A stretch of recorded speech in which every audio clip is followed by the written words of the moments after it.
So ladies and gentlemen, please welcome Dr. Howard Fuller.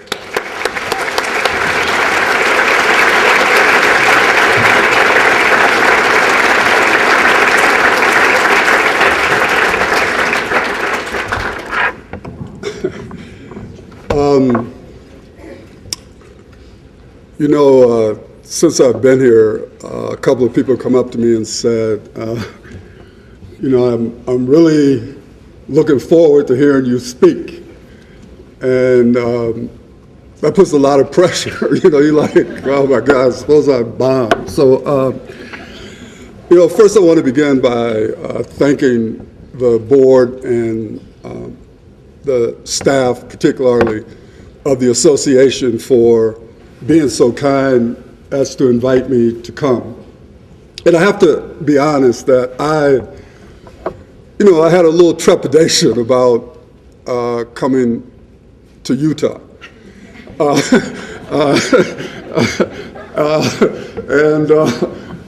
is my fourth trip, so I just want y'all to be clear. I've been here before, but I'm one of these people, I don't always know that the message that I'm going to bring is the right one.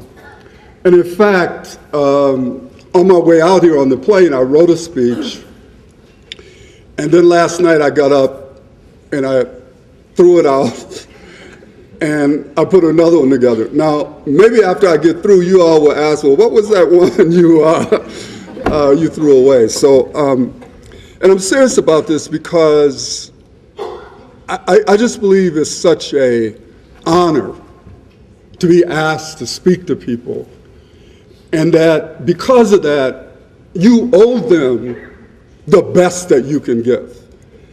And I was always raised by my mother, who just passed on April 24th, that you're just supposed to tell people the truth as you see it.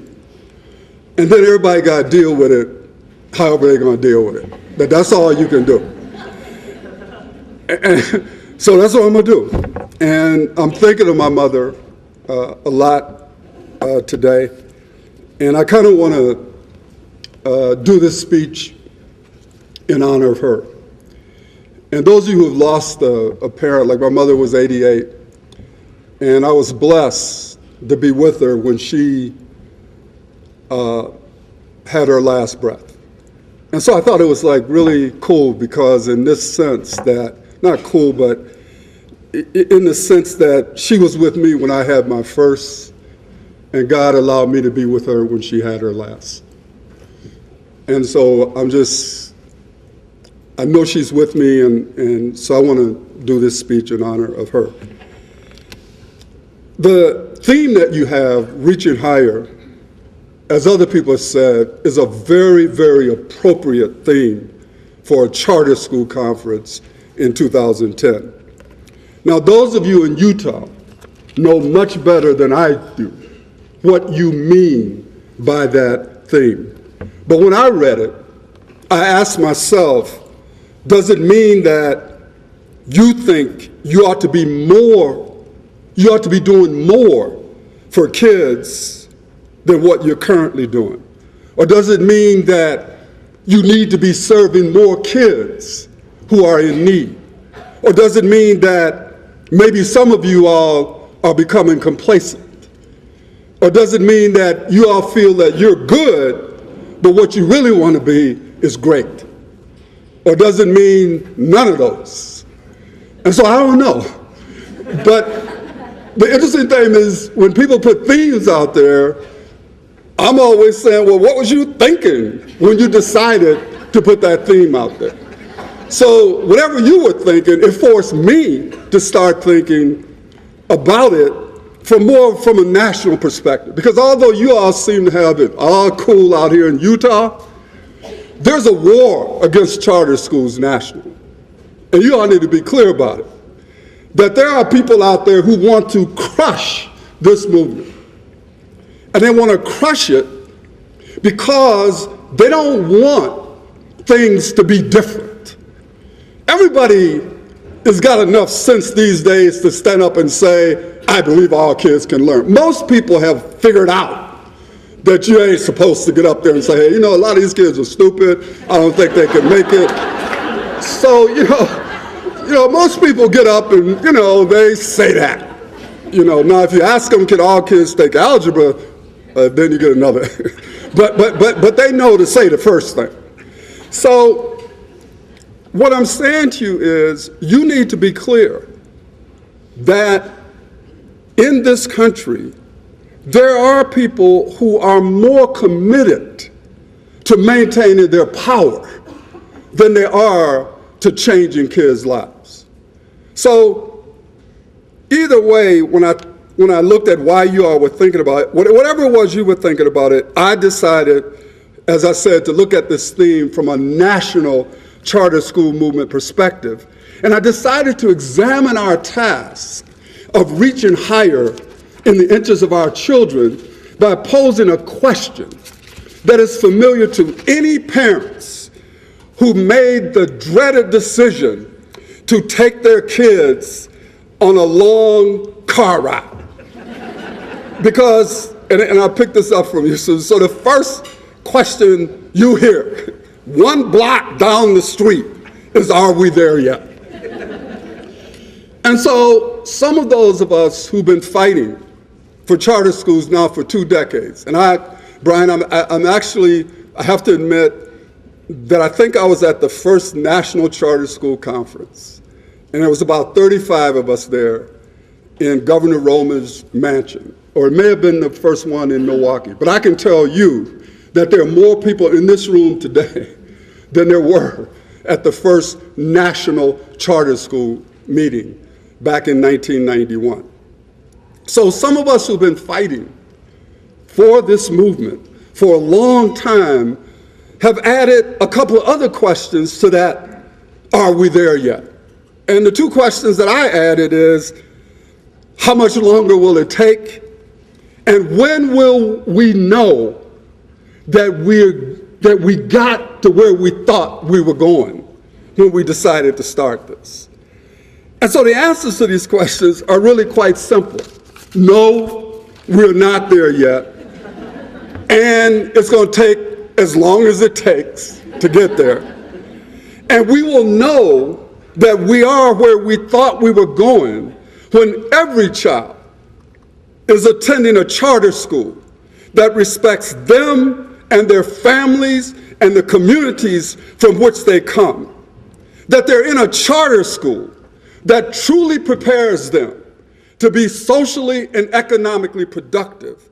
They're in a charter school that gives them the capacity to be successful in Tom Friedman's flat world. Look at it this way. One of the demands at the onset of the charter movement, all those years ago, was freedom. We said we wanted freedom in exchange for accountability.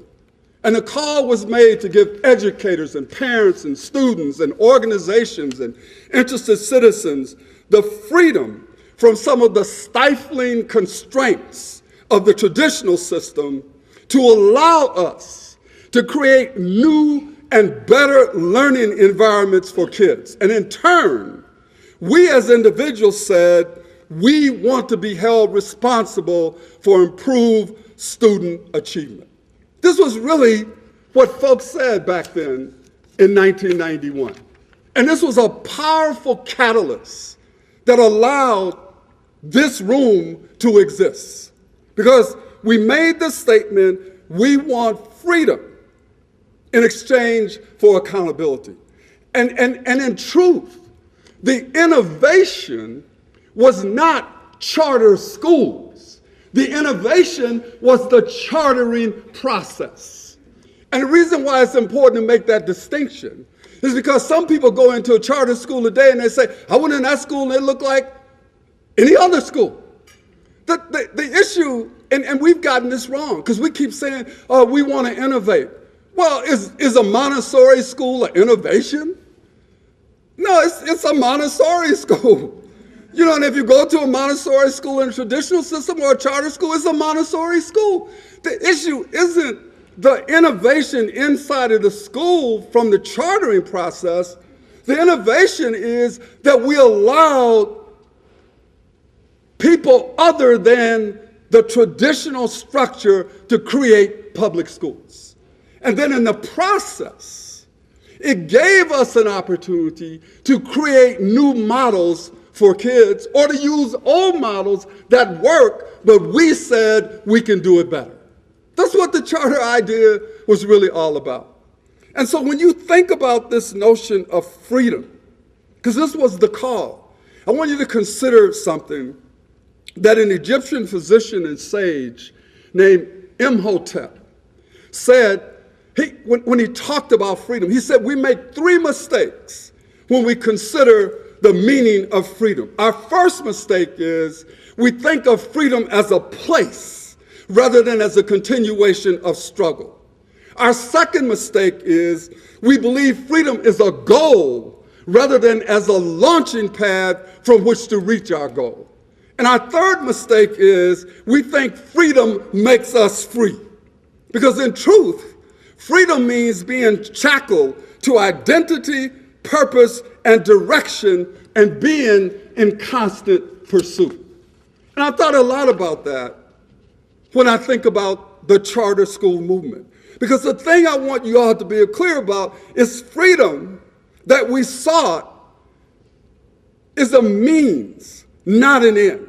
Freedom is ultimately about purpose, not about the method to get to purpose.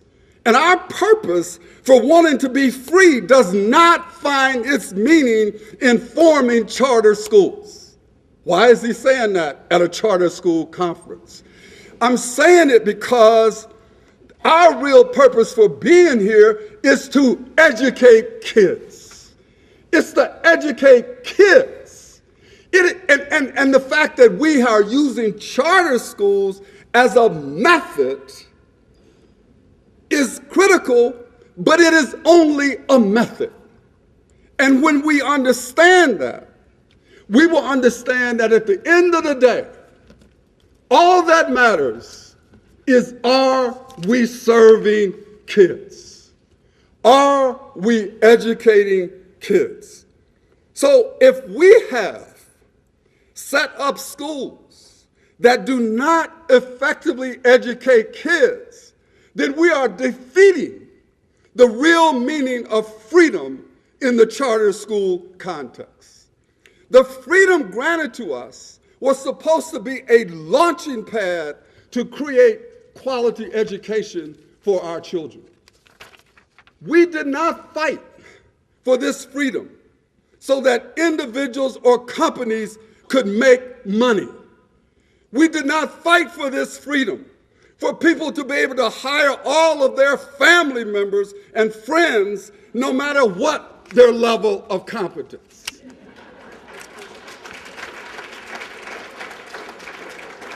We did not fight for this freedom for caring, loving people to establish schools that they are incapable of running.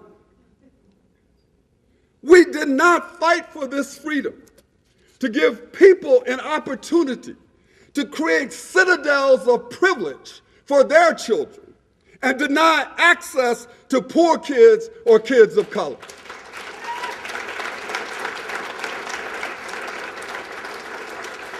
And let me be clear, I don't oppose for-profit companies. My wife worked for one. She worked for Edison. I'm not opposed to for-profit companies. I just think when they start making decisions that are not in the best interest of kids to enhance their bottom line, that is wrong. I believe a great school being run by family members is wonderful. But if the family members are being hired because they are family members, not because they have skills needed to help kids, that is wrong.